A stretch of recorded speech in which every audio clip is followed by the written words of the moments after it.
At just 8 years old, Grace watched her parents drive away under the flickering lights of a gas station, leaving her alone in the freezing night like unwanted trash.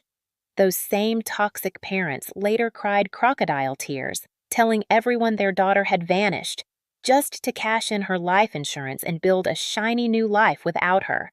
For 20 years, Grace became nothing but a ghost in their perfect world.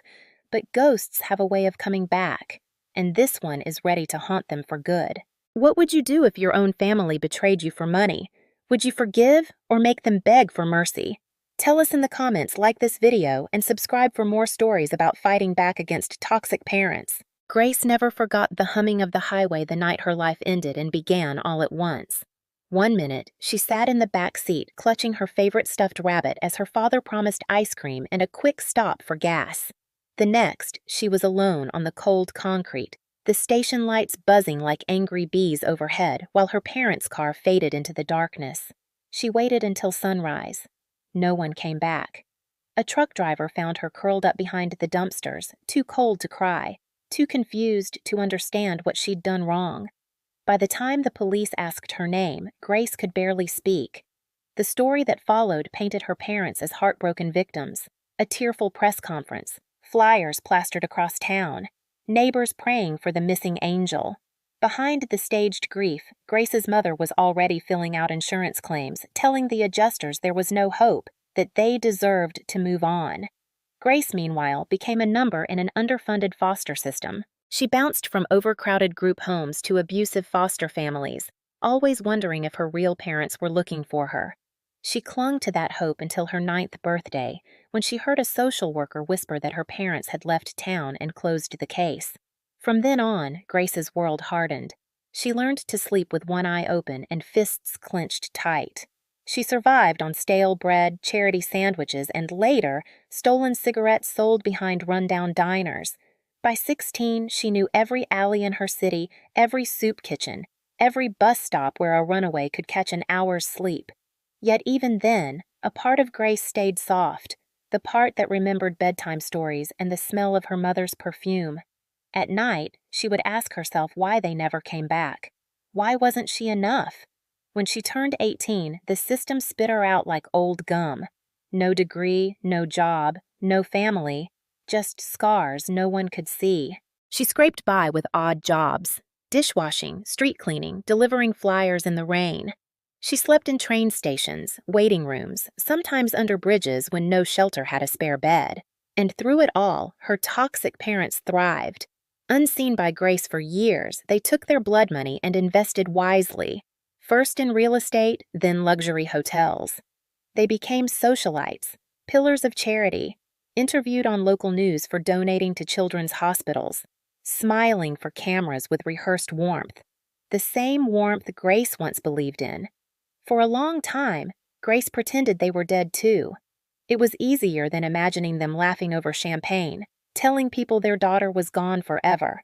But life doesn't always let ghosts stay buried. One rainy night, at age 28, Grace ducked into a public library to escape the cold. She scrolled the free computers just to feel connected to the world she'd been left out of for so long. There, by chance, a headline caught her eye. Local hotel moguls expand luxury chain to international market. She stared at the photo, her father's familiar jawline, her mother's eyes, the same eyes she saw every time she looked in the mirror. The caption named them as generous benefactors, beloved community leaders. Grace felt something inside her snap. All those nights on cold benches, all those meals skipped so she could buy a bus ticket to nowhere, all the nights she'd told herself she didn't need revenge, that she could just let it go. But the moment she saw their smiles, she knew they would pay. She wouldn't be that abandoned child anymore. She would become their worst nightmare, the ghost they thought they buried, back to tear down every lie they'd built. And this time, she wouldn't disappear into the night. Grace left the library that night with nothing but the wet streets under her torn shoes and a burning hurricane in her chest. She didn't know where she was going. She just knew she couldn't stand still anymore. All night she walked, past shuttered shops, past neon signs flickering, open, but offering nothing she could afford. past people who turned their eyes away from a soaked, trembling woman talking to herself. She kept seeing their faces.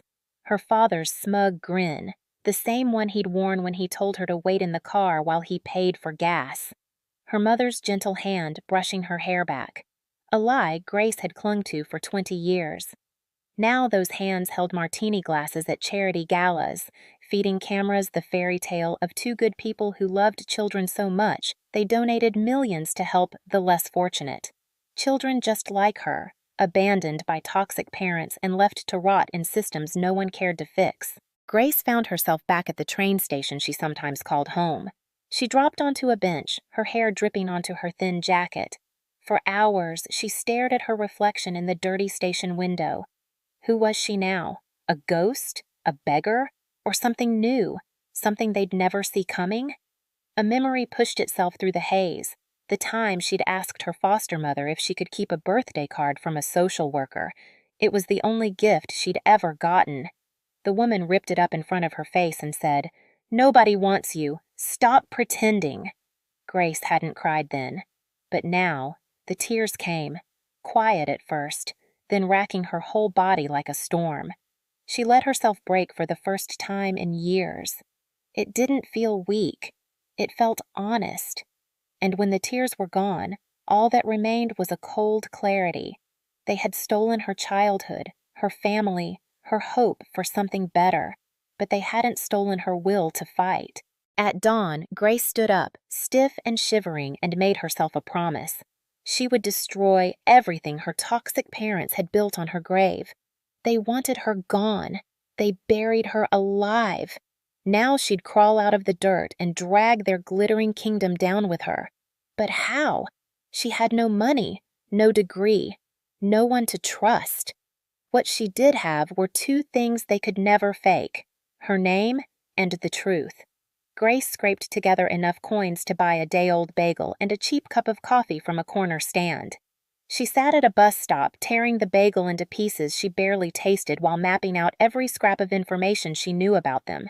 The article had mentioned a grand opening, a new flagship hotel in the heart of the city. It would be big. Press. Investors. VIPs. If she could get inside, she'd see how they moved, who they bribed, what they hid behind their polished lobby doors. She'd find the cracks, and she'd split them wide open. She spent the next week haunting the sidewalks around the construction site. She watched contractors coming and going, learned which managers barked orders, which ones pocketed envelopes that changed hands too fast. She stole hotel brochures from trash cans, scribbled notes on the back, memorized floor plans from glimpses through half-finished windows. At night, she slipped into the public library, soaking up free Wi-Fi to study hospitality basics, employee manuals, uniform codes. She watched training videos until her eyes burned. How to greet guests, how to carry trays, how to listen without listening. Every second she spent learning was one more knife she'd twist later. One afternoon, she saw her parents up close for the first time in 2 decades.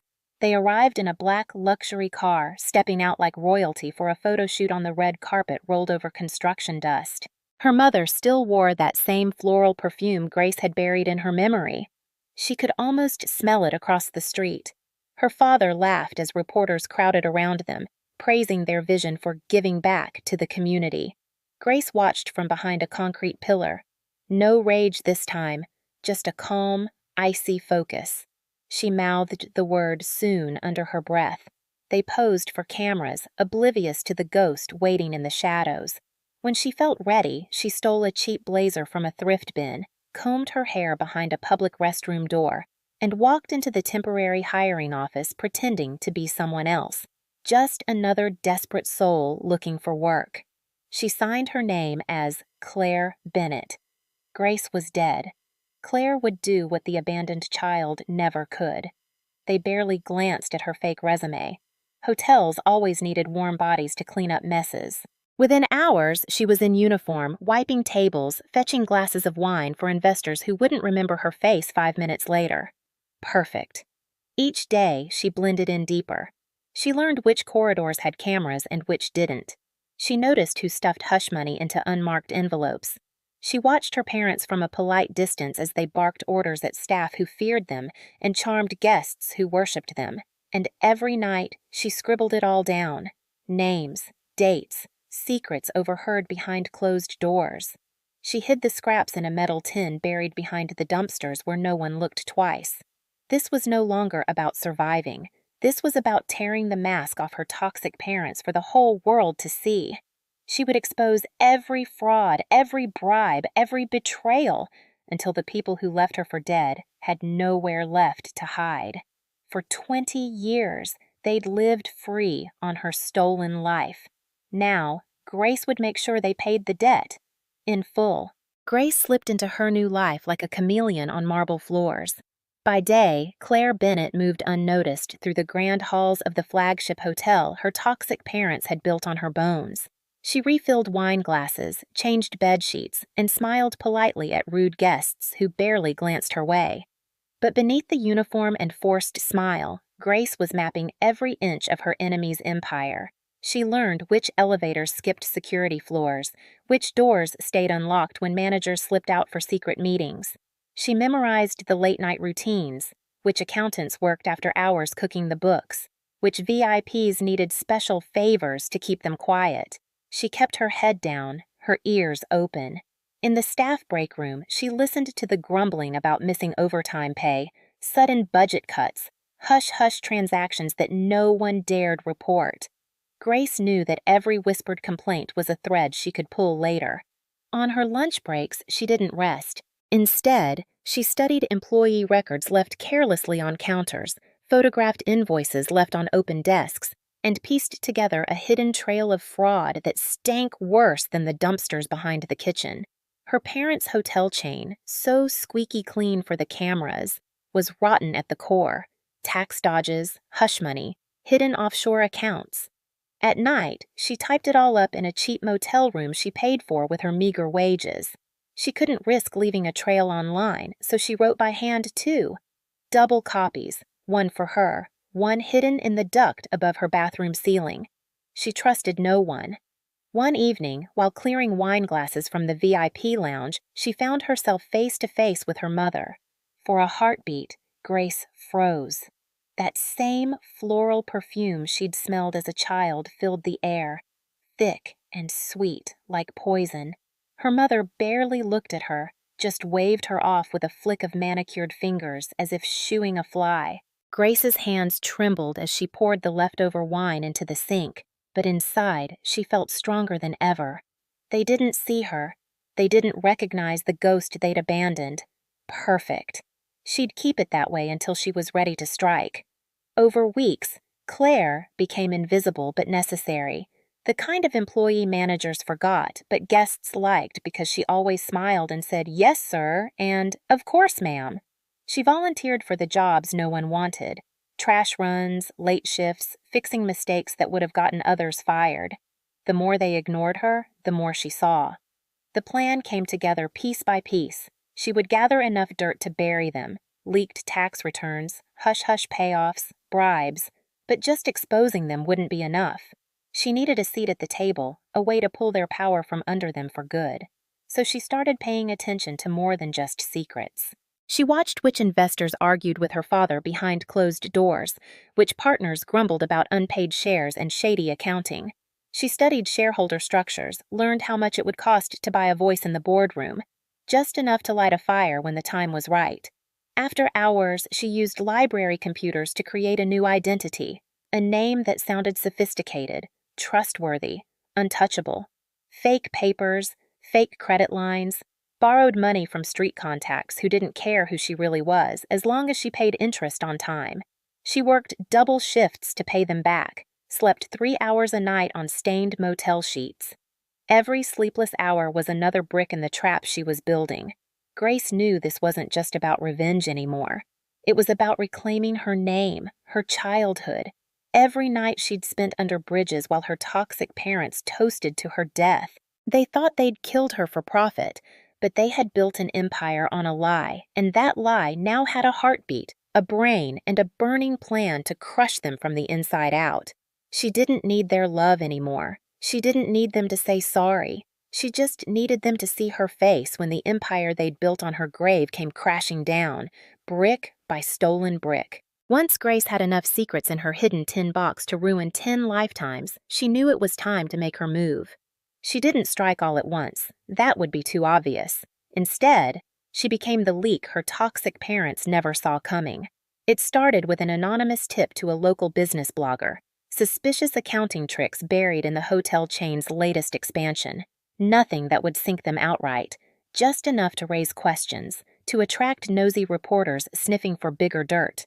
Next, a blurry photo of her father's right-hand man sliding an envelope across a restaurant table to a building inspector. A few days later, an untraceable email landed on an activist lawyer's desk detailing how the hotel's charity wing funneled money into offshore accounts instead of shelters for homeless kids, kids just like Grace once was. The stories exploded online. Local papers picked them up first, then regional news. TV crews showed up at the hotel gates asking about bribes, missing donations, unpaid taxes. Her parents panicked, scrambling for PR teams to spin the narrative, but every time they denied a rumor, another one sprouted from nowhere, because Grace made sure the proof kept coming. Meanwhile, inside the hotel, she watched the cracks widen. Managers barked at each other in hushed voices. Investors called late at night, demanding explanations. Staff whispered that the empire everyone admired might be rotting from within. Grace kept her head down and played the part of the loyal worker while she fed the fire. She watched her father storm through the lobby, cursing at reporters, while her mother's flawless smile began to tremble under camera flashes. Then she turned the screws tighter. Using her fake identity as an up-and-coming investor, she reached out to disgruntled shareholders, people who hated her parents but were too small to fight alone. She promised them leaks, leverage, and a path to push her father off the throne he'd stolen with her death certificate. In backroom meetings at cheap diners, Grace bought shares under her new name, just enough to slip into meetings nobody thought a ghost like her could attend. Piece by piece, she clawed her way into the family business her toxic parents had tried to erase her from. But the more the scandals grew, the more dangerous it became. Her father ordered surprise staff sweeps, hiring private eyes to hunt for moles. Managers whispered about lie detector tests. Grace barely escaped being cornered in the supply closet by security when a suspicious coworker claimed she'd seen Claire snooping through files. She lied her way out with wide eyes and fake tears. Just another invisible girl trying to keep her minimum wage job. But inside, she knew it was only a matter of time before her parents realized the real mole wasn't an outsider. It was the daughter they'd buried alive. She stayed one step ahead by moving her notes daily, wiping her tracks, bribing one low-level tech to wipe her login history for cash she could barely afford. Every sleepless night pushed her closer to the endgame.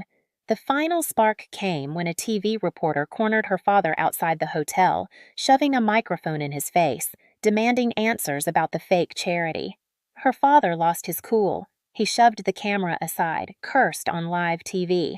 The video went viral overnight. Shares dipped. Investors threatened to jump ship.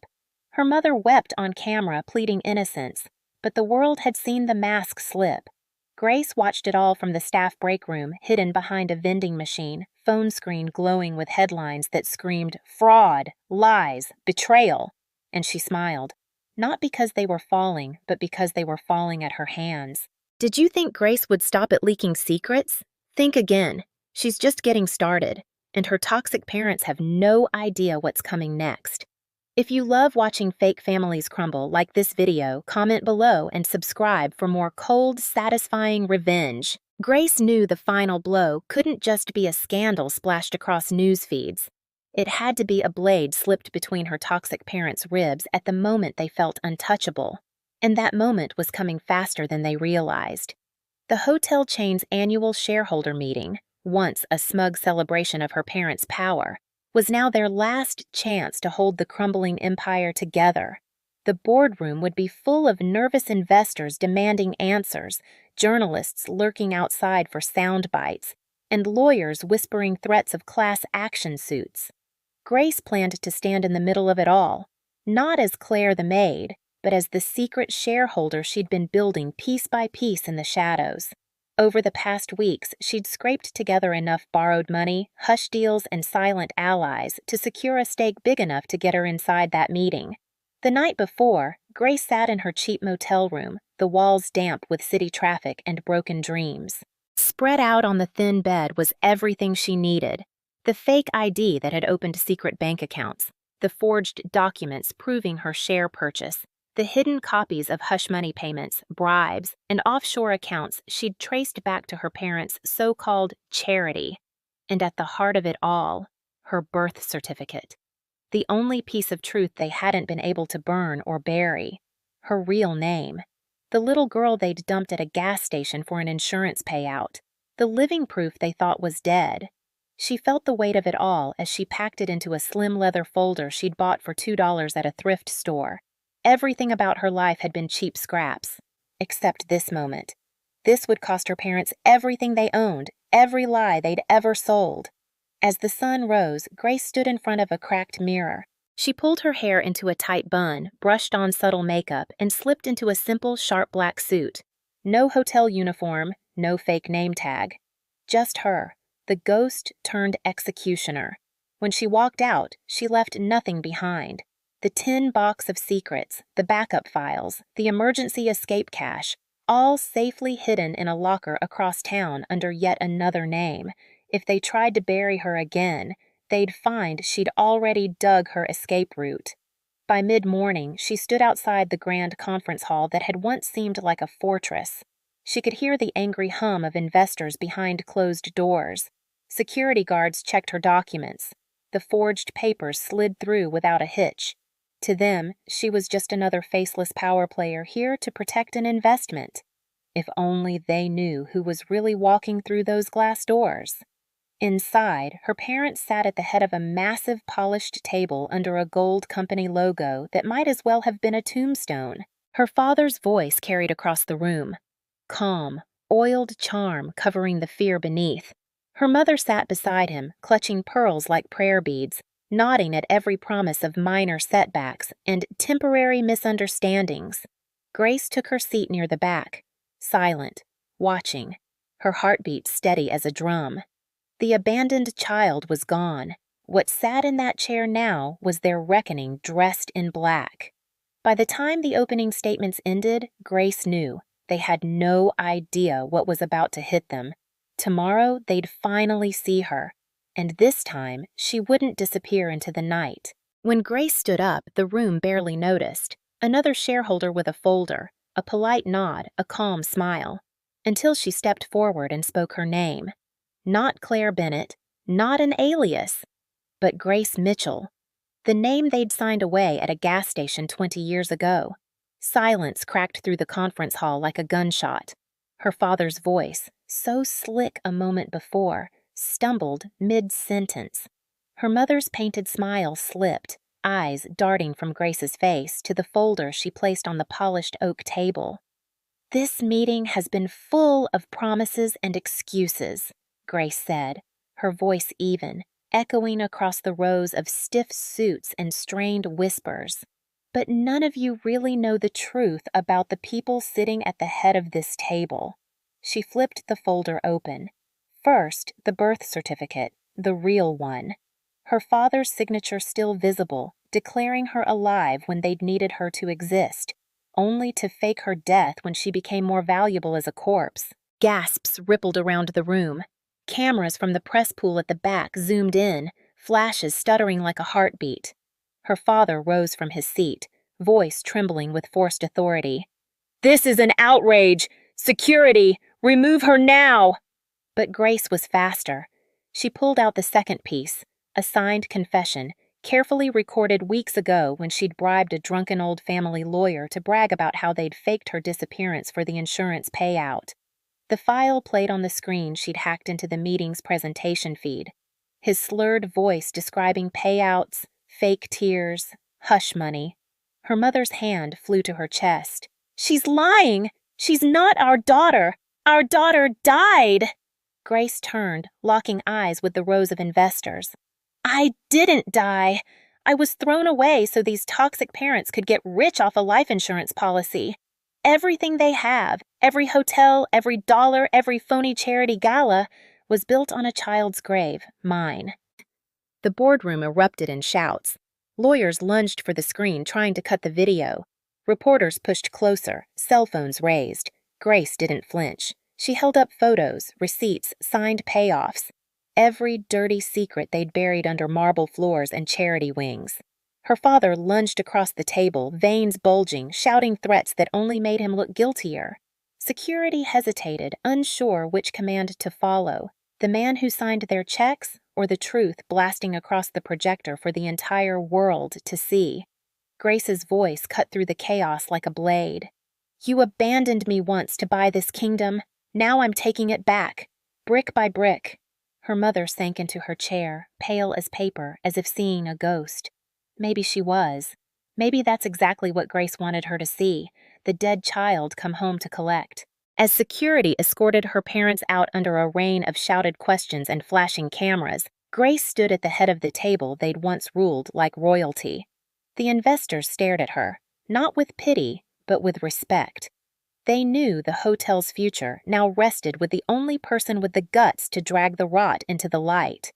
The little girl left at a gas station was gone forever. In her place stood a woman with nothing left to lose, and everything left to claim. In the weeks after the boardroom showdown, Grace watched the empire her toxic parents had built begin to crumble, not with fire and fury, but with cold, deliberate dismantling. Investigators poured through the documents she had leaked to the press. Prosecutors dragged out decades of fraud in courtrooms packed with flashing cameras. Her parents' faces, once plastered across glossy magazines and charity galas, now stared down from news tickers labeled fraud, insurance scam, child abandonment. Their friends vanished overnight. The same social circles that once toasted them with champagne now crossed the street to avoid being photographed near them. Grace didn't bother to visit the hearings in person. She didn't need to see her father's fake composure crack when the verdict was read, or her mother's mascara streaked down pale cheeks as she begged the press for pity she'd never shown her own child. She knew they were broken, not just bankrupt in money, but in legacy, reputation, and every lie they'd sold the world. Instead, she focused on the hotel board. The same investors who had once toasted her father's slick charm now looked to Grace for answers. Some feared her, some respected her, but none dared cross her. She'd made sure of that when she showed them how deeply she understood the rot they'd tolerated for so long. At the next meeting, Grace didn't stand at the back of the room. She sat at the head of the polished table, her father's old seat, now hers by legal right and cold vengeance. She wore no pearls, no fake smile, just a calm, clear stare that told every suit in the room they'd answer to her now. She didn't pretend it was forgiveness. It wasn't about pretending the past didn't exist. She made it clear the company would survive, but only on her terms. The corrupt managers were out, the offshore accounts shut down, the crooked deals exposed and buried under court orders. If they wanted a future, they'd build it clean, brick by honest brick, or she'd tear it all down herself. On her first official day as CEO, she walked the hotel's marble floors, not as a maid, not as an invisible shadow, but as the woman who owned every inch of the kingdom they'd built on her back. She paused at the grand lobby doors, remembering the cold night at the gas station. A little girl waiting for headlights that never came. She didn't wait anymore. She didn't beg anymore. The child they threw away was gone for good, replaced by a woman who knew exactly where her worth began and ended.